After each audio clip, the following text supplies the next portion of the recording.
Greetings friends, Dragon here once again. If it's your first time finding the channel, do please consider giving me a subscribe, a like, a comment, any of that good YouTube stuff. It makes a huge difference. Okay, getting into Eureka's 3 films with Sammo Hung set today. Just going to cover one of the films, so that there'll be 2 more videos covering the other 2 over the next few days, but I didn't want to make this super long, so we're going to start chronologically and go with the earliest, which is The Iron-Fisted Monk from 1977, Sammo Hung's directorial debut. I didn't get the super fancy version with the booklet.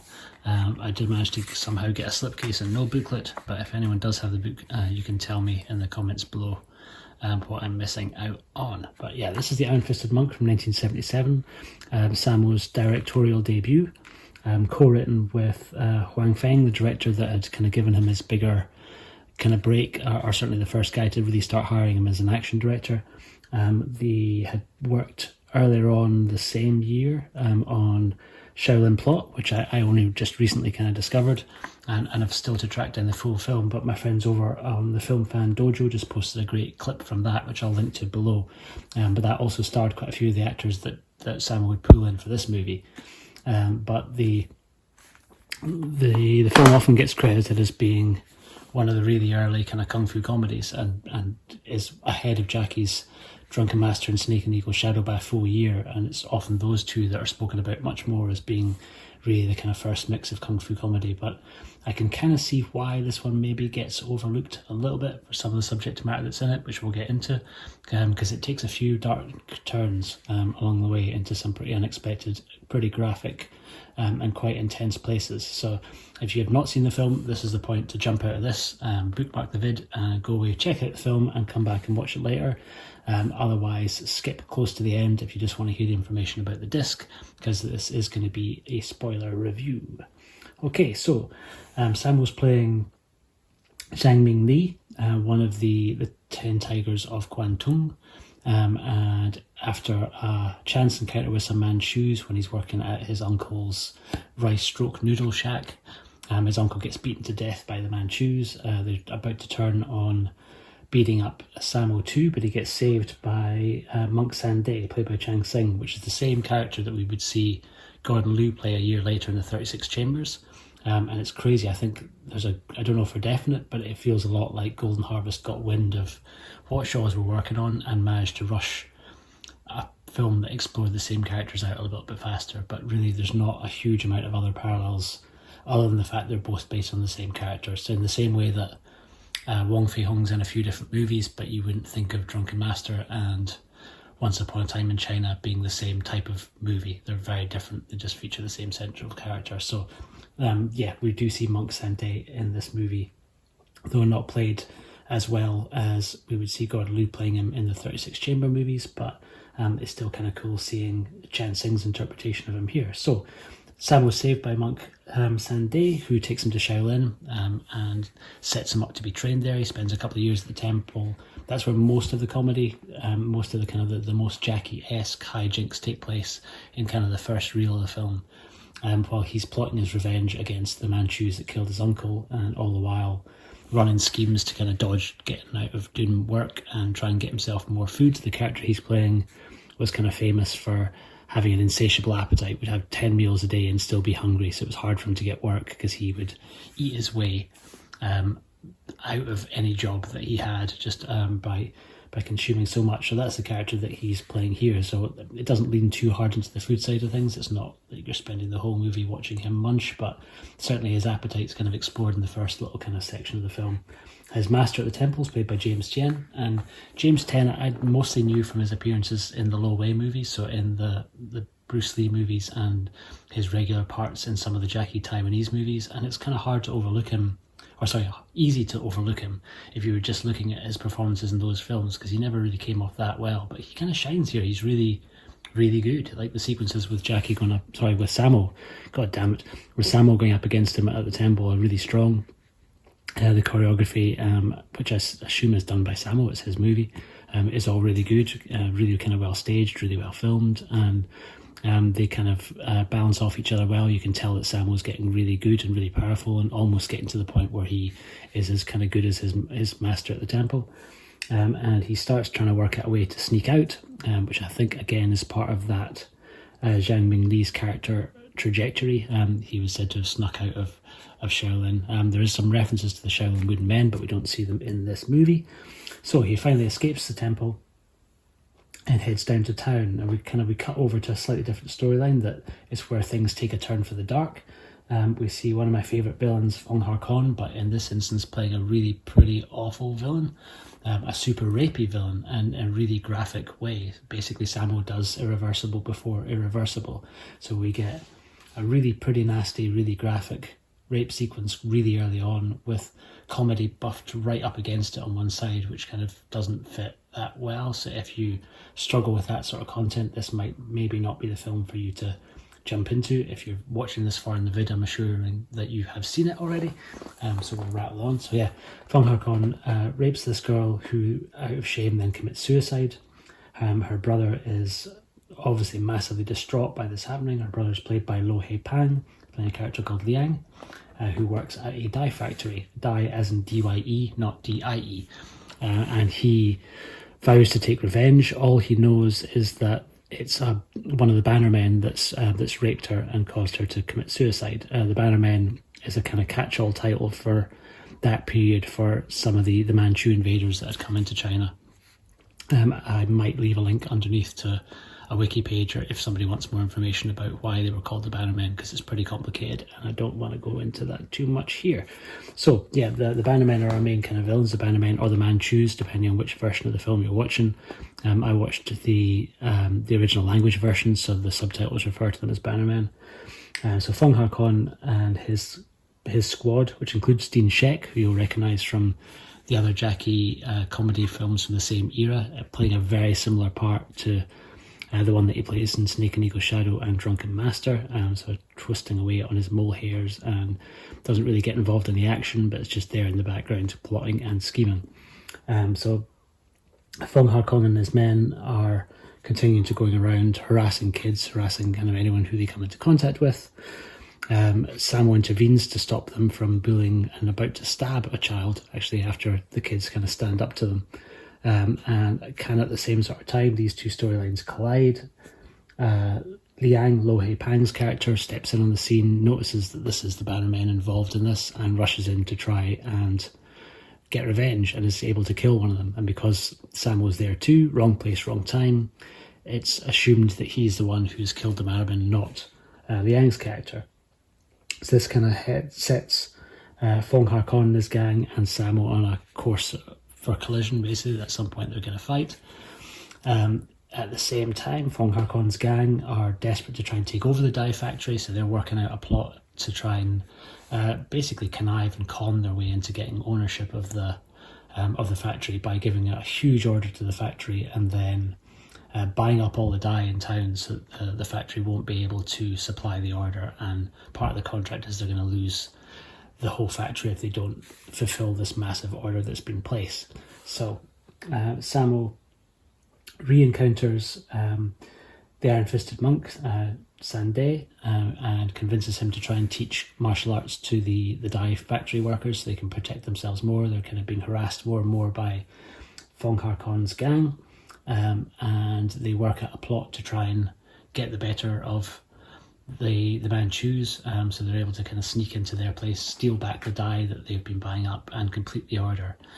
In a response to this, Fong Har-kon and his gang, whilst also managing to squeeze in another rape and murder, and this time, unfortunately, by pure coincidence, it happens to be Liang's wife and mother this time around that are killed. So really a bad run of luck for Liang, and he has been attempting to kind of adhere to the principles that Sandy had been telling him of essentially endurance will overcome in every time, and not to rise to adversity or to just basically try and take it all with a smile. So he's crushed by this and then dies from his own wounds that are sustained by Fong Har-kon's gang, literally turning up to the dye factory and massacring absolutely everybody there, which is a pretty intense scene.